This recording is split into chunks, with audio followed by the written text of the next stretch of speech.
بسم الله الرحمن الرحيم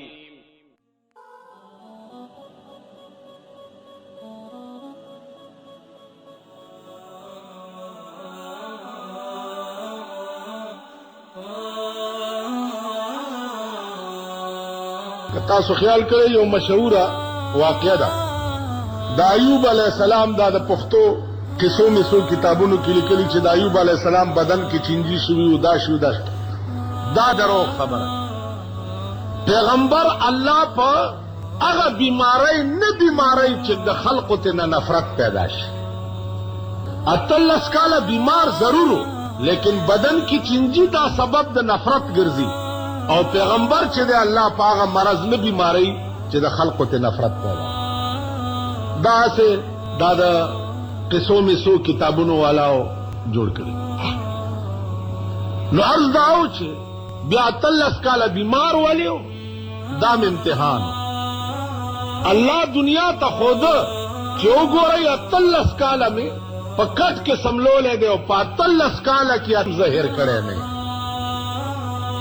آخر کې دعا وکړه خدای ته چې یا الله بدن سره مې چې ارث کې خو خدای جبه ته مې سموایا چې تا په یادو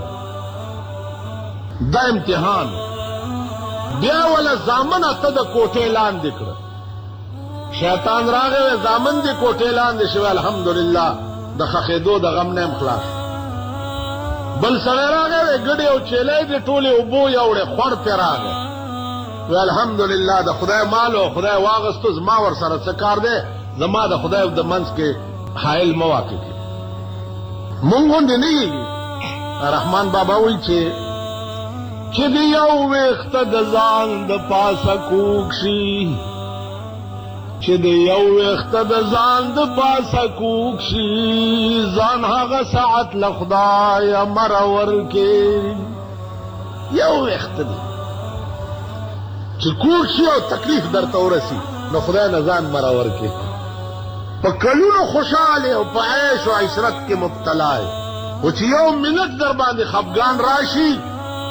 نو خدای نه شکایت شروع کې چې یا الله زدي لیدلې ما خدای زما زوی دی لیدلې او زما خزه دی لیدلې وا دا دې مړه کړه دا تاسو خیال راغی